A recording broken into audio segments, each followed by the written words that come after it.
I'm going to describe how you can create your own Excel keyboard shortcut to select a sheet and auto format the column widths and row heights.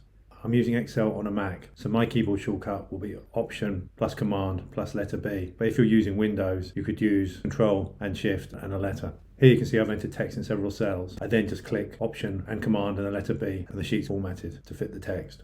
To be able to do this, you'll need to make the Developer tab available. On Windows, you'll need to choose File, Options, Customize Ribbon, and then under the main tabs, select Developer. On the Mac, I chose Preferences, Ribbon and Toolbar, and then selected Developer and saved. You now select the Developer tab and click Record Macro. You name your macro and select the Personal Macro Workbook. You do this so the macro will be available in all your Excel workbook. You then select your shortcut keys and click OK.